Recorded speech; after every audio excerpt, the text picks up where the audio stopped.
In today's lecture, we will be talking about the first one-dimensional kinematics. So at the beginning, we would like to refresh your memory with the definitions of the scalar and the vector quantities.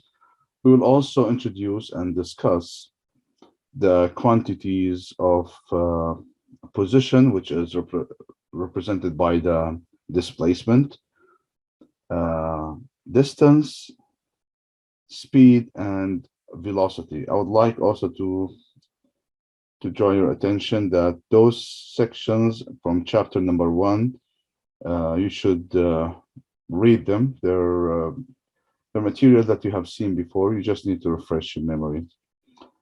Okay, so let's start with the definition of the scalar and the vector, which are the two types of the quantities that we will be dealing with in this course.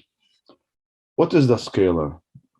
A scalar is a quantity that only has a magnitude and no specific direction. No direction will be defined, such as some quantities that are considered scalars. Temperature is one of them. We have mass also as a scalar. We have distance as a scalar, and we have speed are also a scalar. On the other hand, the vector has the magnitude and also a meaningful direction, which means that when you apply that quantity, you should define the direction that you're applying this quantity at. Force is a vector quantity. We have velocity is a vector quantity. We have displacement.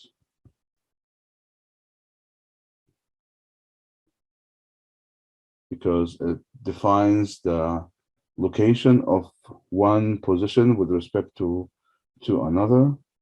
And also acceleration is considered a vector.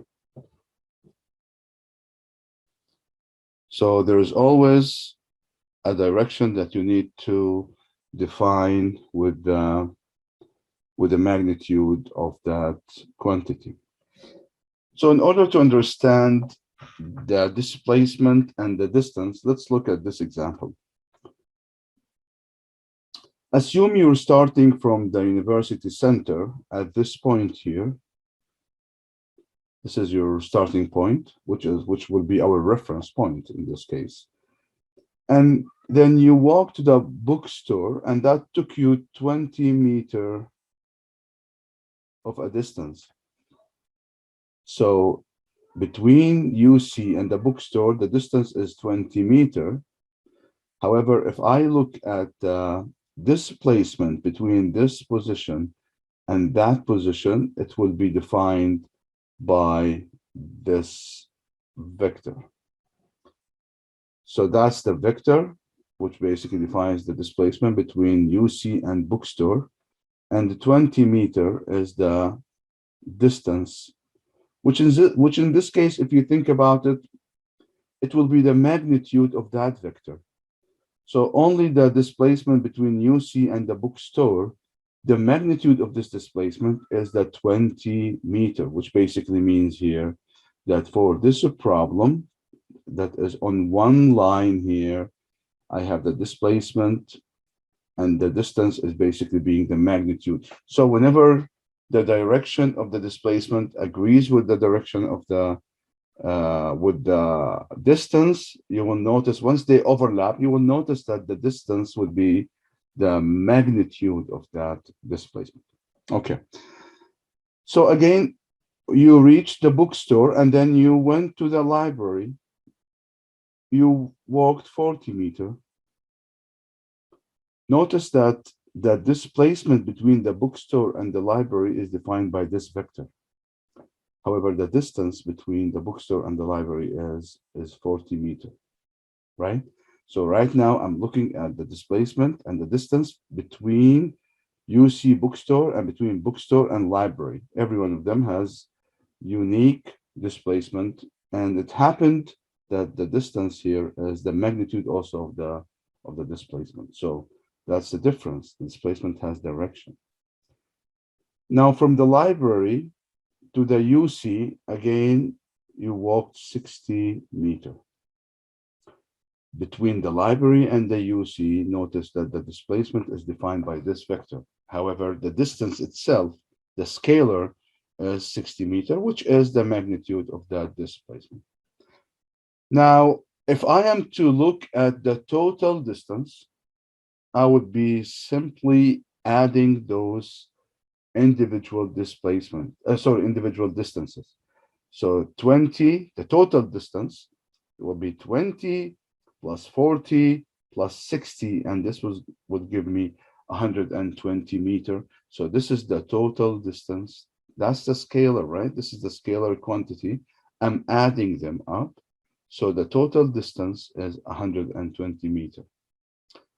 What about the displacement? The displacement is a vector, and adding the vectors in this case, if I am to add vector number 1 with vector number 2 with vector number 3, which basically defines the displacement for each segment, I will notice that the total displacement would be 0. Adding those 3 vectors are going to give me a total of 0, right? Now, why is this happening? This is happening because I started from one point, which was the UC, and I ended up at the same point. So the net displacement, the total displacement, in this case would be the summation of those 3 vectors, and this is going to give me 0. Now, when this is not 0, let's look at this example. If I'm starting from point A,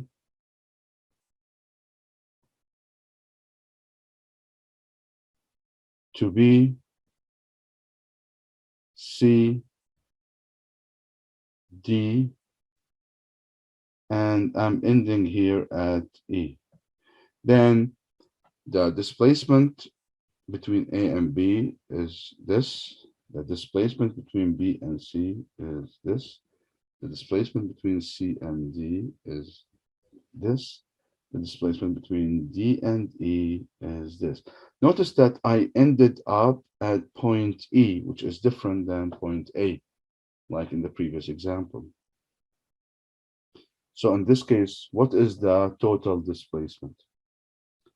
The total displacement in this case would be a vector starting from my starting point, ending at the destination, which is in this case, this vector. So this vector now is the total displacement. And remember that this is vector, right? So this is how we calculate the displacement, and this is how the displacement is different from the distance. Any questions so far? Sir, whenever we write displacement, there has to be direction, right? That's why it's a vector? Absolutely. Okay, thanks. You're welcome. Any other questions? Okay, so let's look at this example. This example here will make the picture clearer. An object goes from one point in space to another. So let me pick a point. I'm going to call it A, and then another point. I'm going to call it B. After it arrives at its destination, the magnitude of the displacement is, so here I'm comparing the magnitude of the displacement to the distance. Okay. So if I am to draw a random path between A and B, I can pick this, for example. That's a random path, right? This one would be one of the distances. This is one of the distances between A and B, one of them, random one, right? I have infinite probabilities of distances between A and B. But what about the displacement? I only have one. I only have one, which is between A and B going this way. So this is the displacement, and this is one of the, so that's the displacement.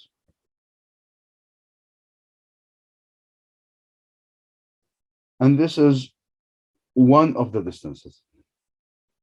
Now, if I am to rearrange this question such that I put displacement A, displacement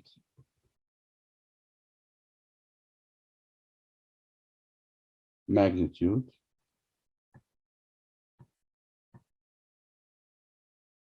right? A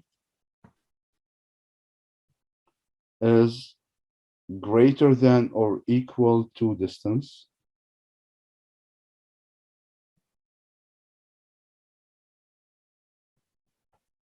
B always greater than.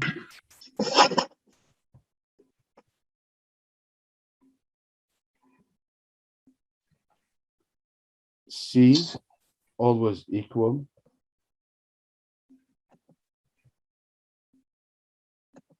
D either smaller than or equal.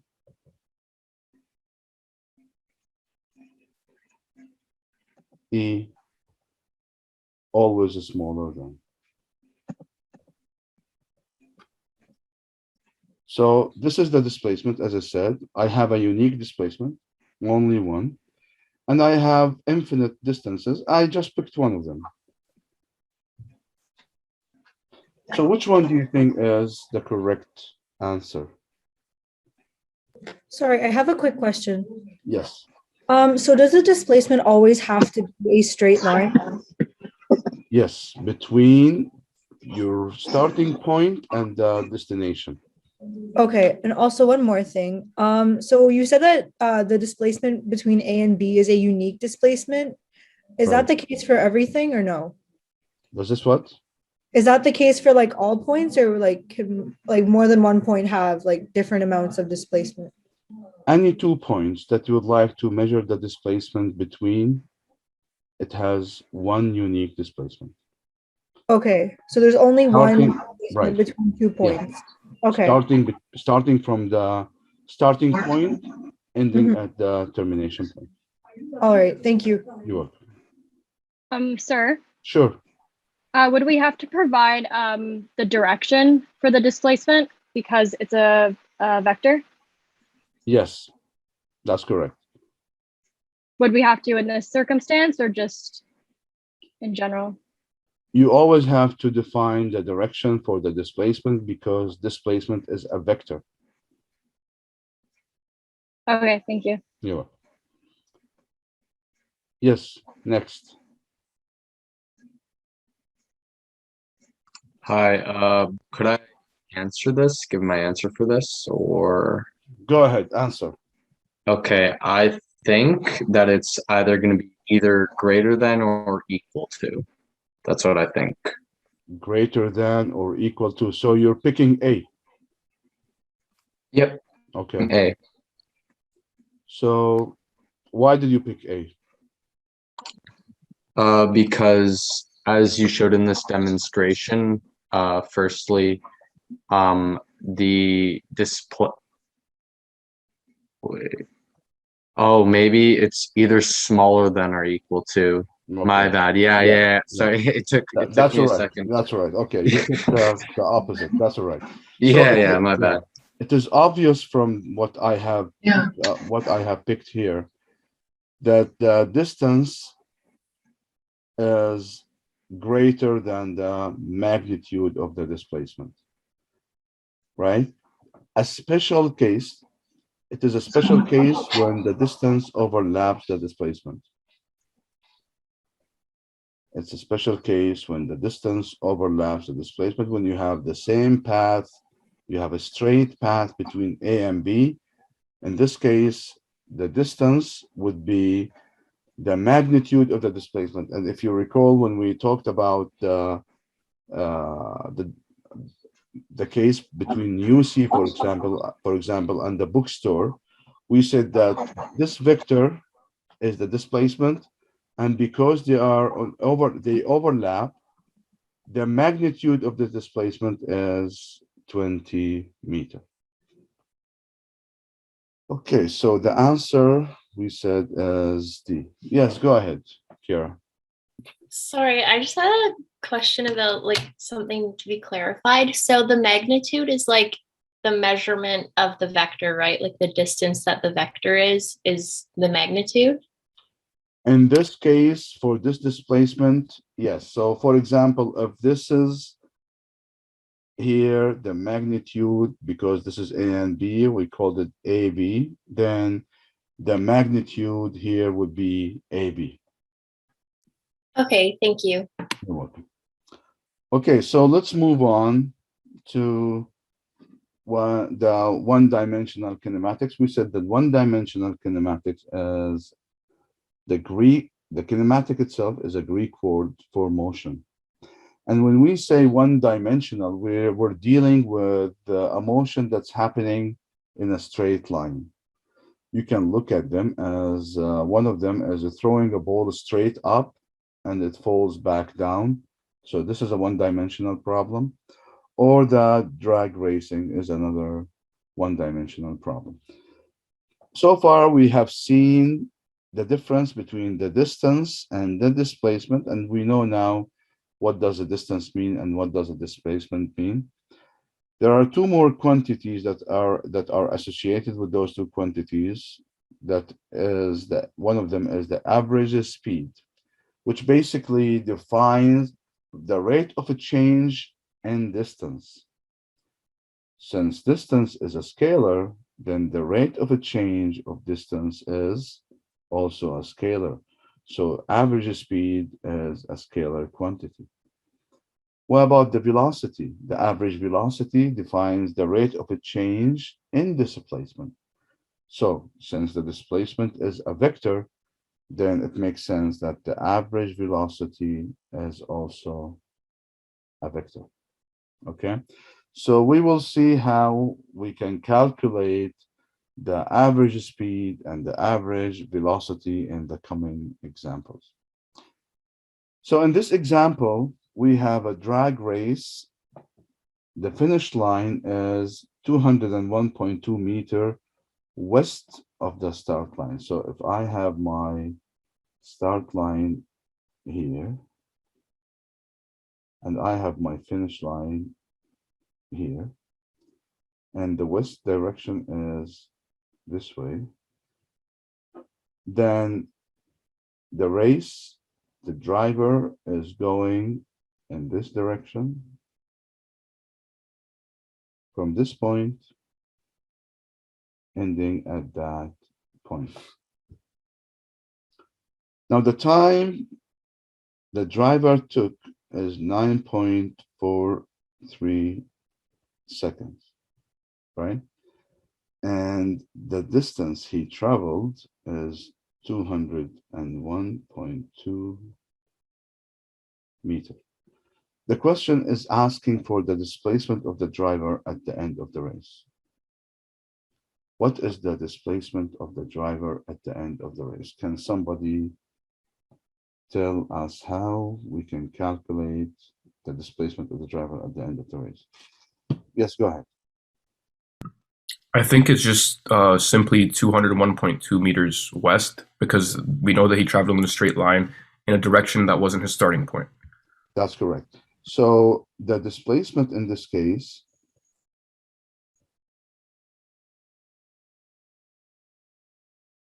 as a vector as 201.2 meter, and the direction is west. Remember, we said that when we define the displacement is a vector, we need to also include the direction. What about the average speed during the race? Now remember, average speed is a scalar quantity. How can we calculate the average speed of this race during the race? Yes, go ahead.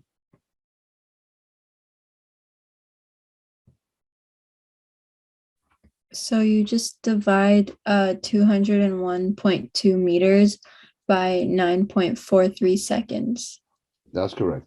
So we take the total distance. We know the total distance to go from the start to the finish is 201.2 meter, and the time is 9.43 seconds. And in this case, the average speed is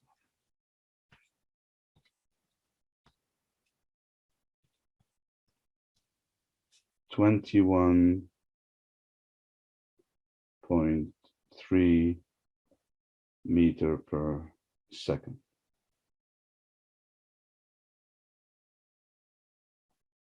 That's the average speed. And that's a scalar, right? But what about C? What is the average velocity during the race? It would be 21.3 meters per second west. That's correct. So the average velocity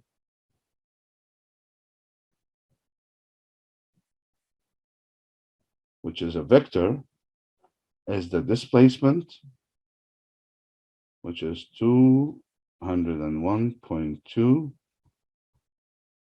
west divided by 9.43, and then the average velocity as a vector would be 21.3 meter per second, and the direction is west. So the average velocity here is also a vector. Okay. Any question about this example? I have a question. Sure. You know how you put an arrow above average of velocity? Does that just mean that that's a vector? That's correct. Thank you. You're welcome. Now, if we look at the second part of this example, the second part of the example is saying that after the driver finishes the race,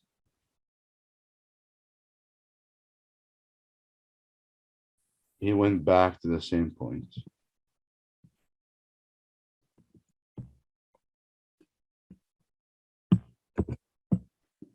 However, this time, the time it took the driver to go back, he doesn't have to race, right? 75 seconds. So we have now two different timing.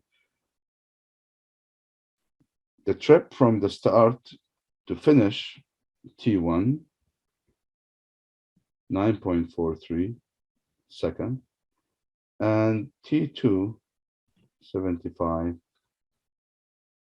seconds, right? So what is the total distance covered from the beginning of the race? What's the total distance? Quarter mile. Remember, the distance here is 201.2 meter. So the total distance, it should be 402.4 meters. that's correct. The total distance is 2 times 201.2, and this is 402.4 meters. So this is the total distance. What about the total displacement? The total displacement would be 0 because the position hasn't changed from the beginning to the end. That's correct. So total displacement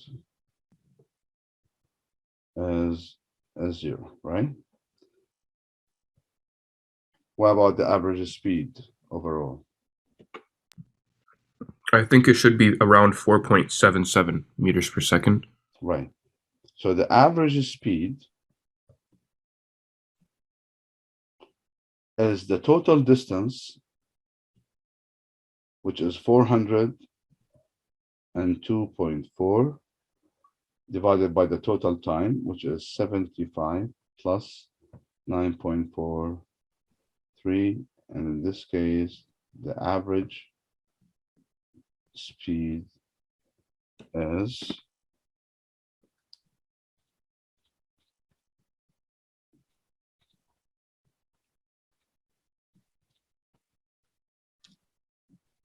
4.76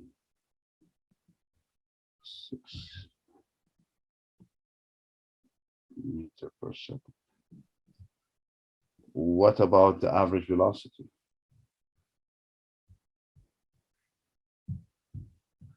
Go ahead. I think it's 0. The average velocity is 0 because the total displacement is 0 divided by whatever time we have. So the average velocity is 0. Sorry, could you explain why that is? We said that the average velocity is the total displacement divided by the total time, right? Okay. But the total displacement is 0. Yes. So an average velocity is 0. Okay, that makes sense. Thank you. You will. Okay, so let's move on.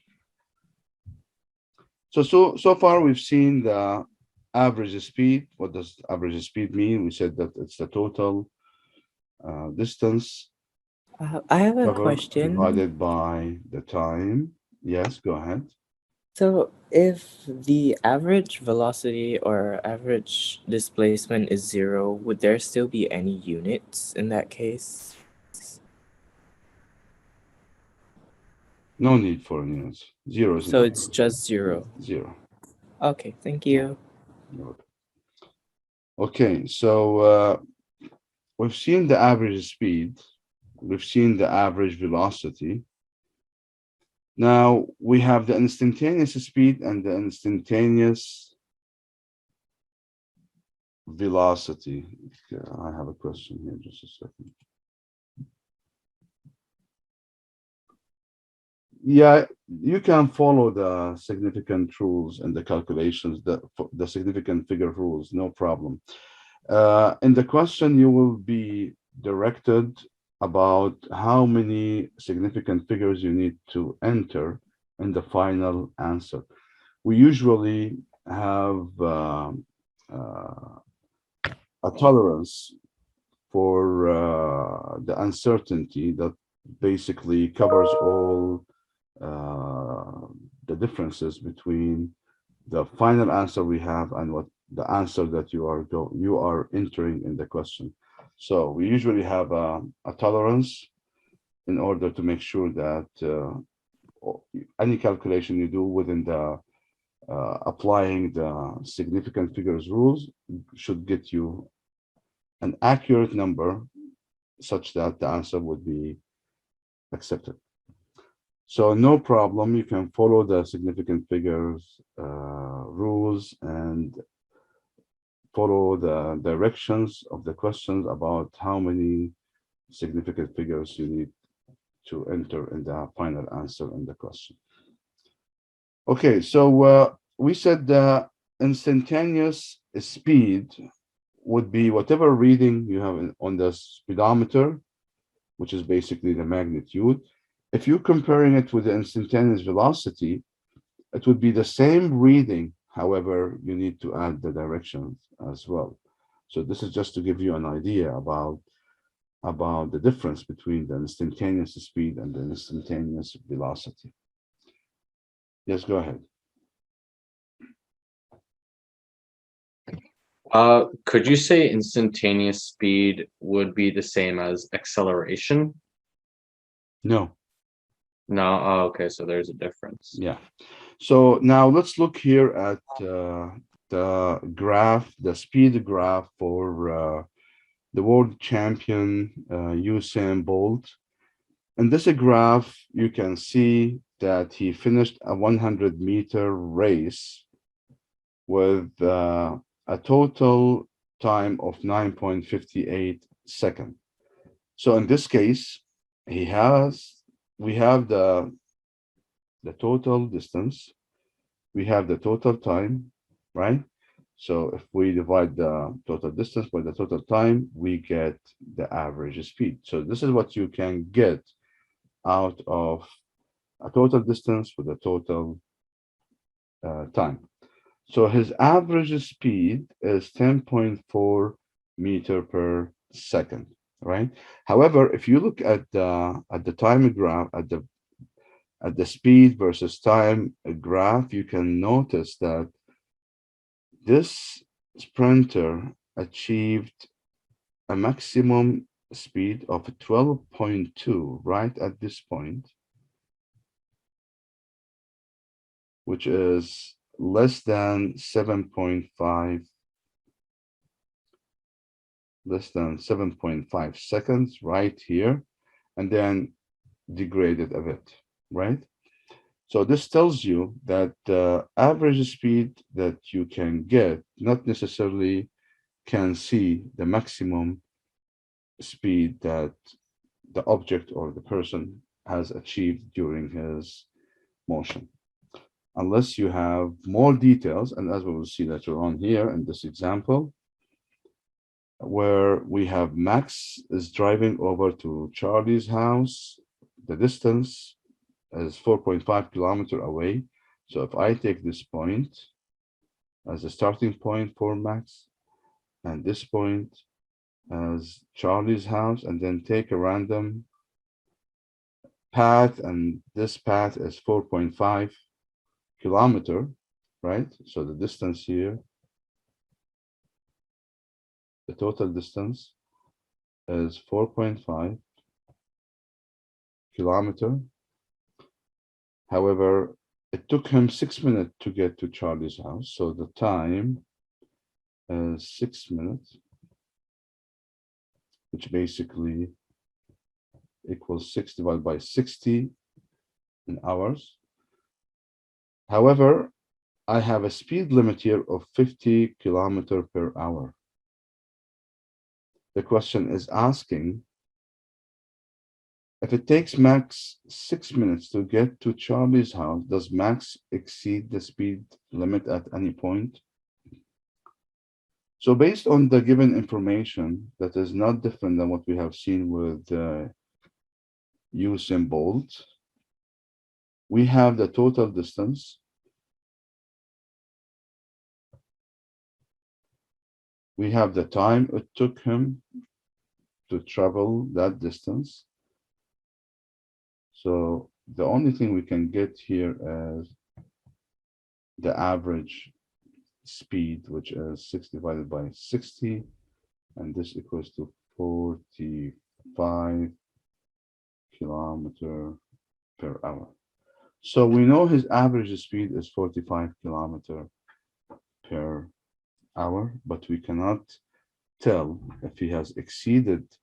We cannot calculate his maximum speed based on the information given to us. So the answer to this, and you've seen why we need more information in order to find out if he has exceeded that speed limit or not. So the answer to this example is not enough information provided. Okay. Any questions so far?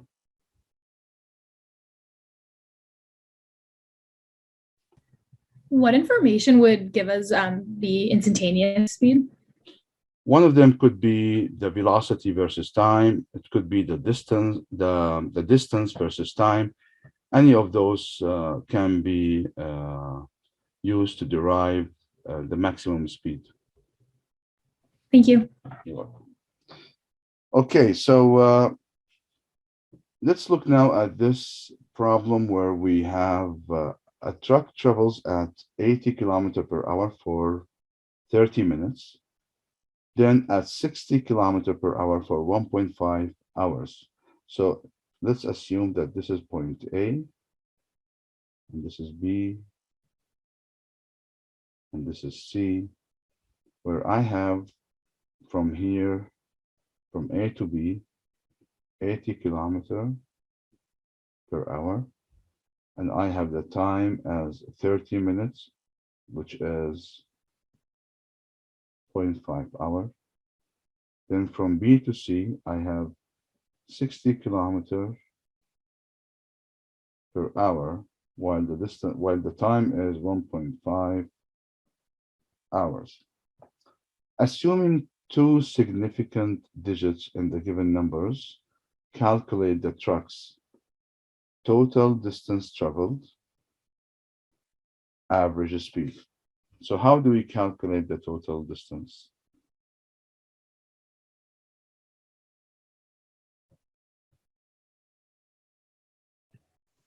Speed times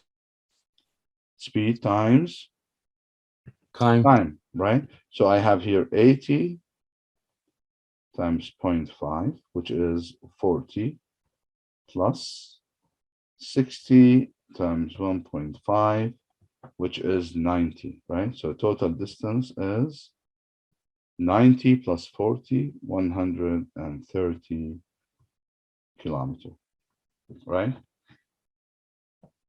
So this is the total distance traveled. What about the average speed?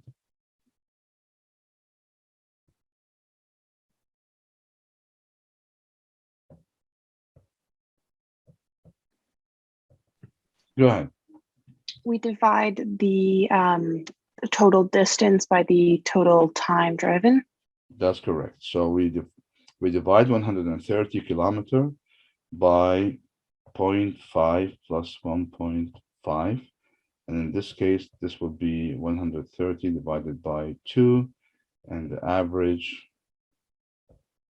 speed would be 65 kilometers per hour.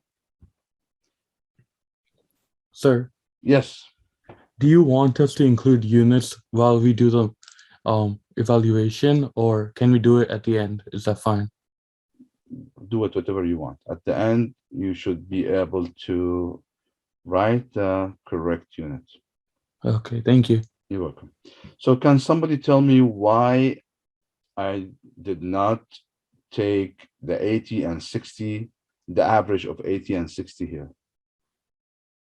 Why I did not say, well, the average is 80 plus 60 divided by 2? Because that's not. Yeah, go ahead. Okay, go ahead.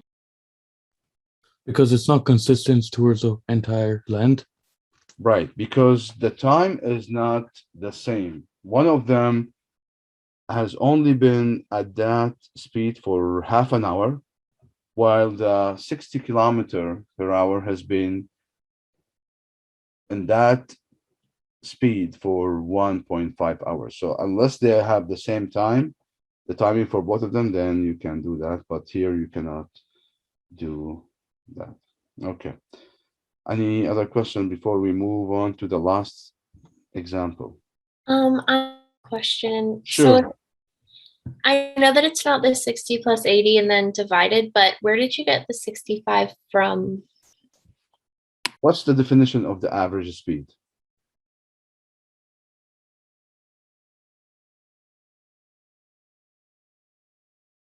Kira, what's the definition of the average speed? The number of meters traveled per second over a certain period of time.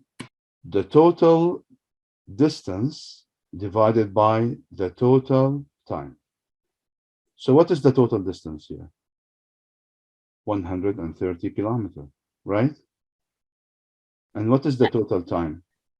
2 hours. Okay, thank you so much. You're welcome. Okay, so let's move on to the last example here. In this example, we have the driver's handbook in Ontario states that for any specific speed, the safe distance separating your car from the car ahead of you is the distance you would travel in 2 seconds at that speed. So there's no defined distance. There's no specific distance. The distance between you and the driver ahead of you is a function of speed. What is constant here is the time. 2 seconds. You take this 2 seconds, you multiply it by your own speed, you can figure out how much safe distance you can keep between you and the car ahead in worst case scenario. So it is not a specific distance, it is a specific time, and the distance depends on the on your speed. So let's determine the distance of the speed of your car.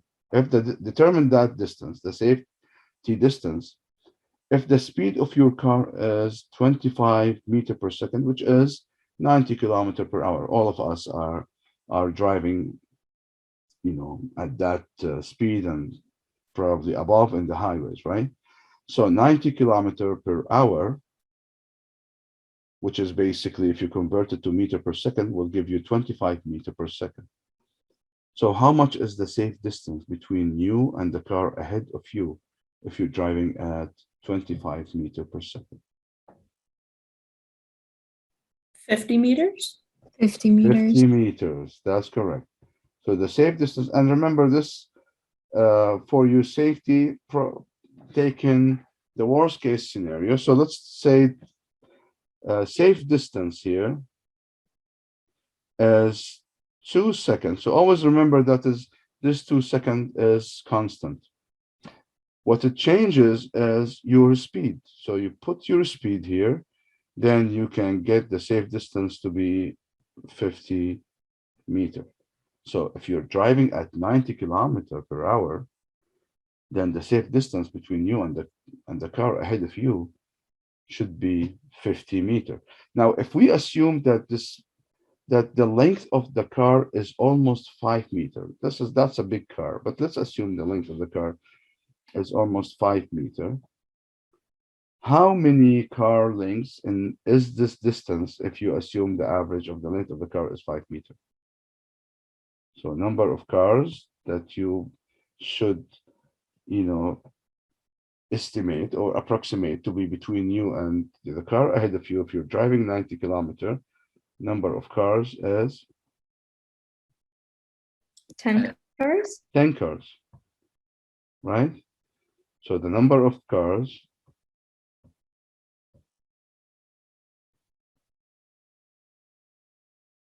is 10 cars.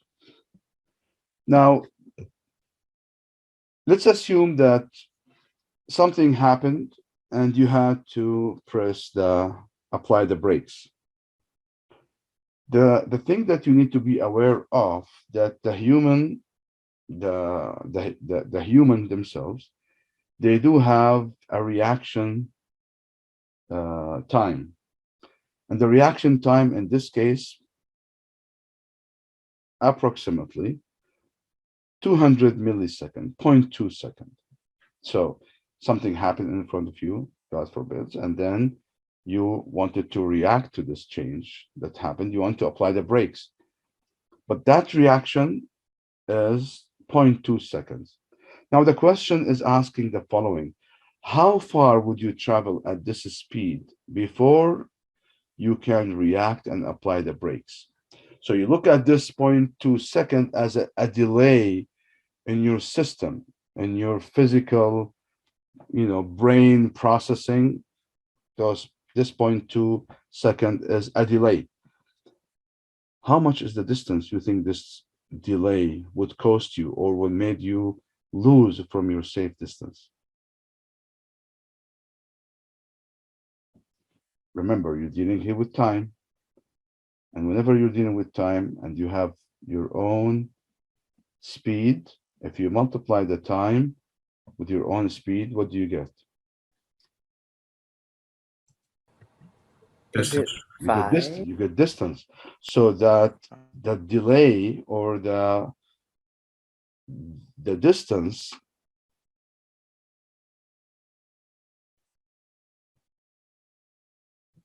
would be 0.2 times 25, and this would be 5 meter.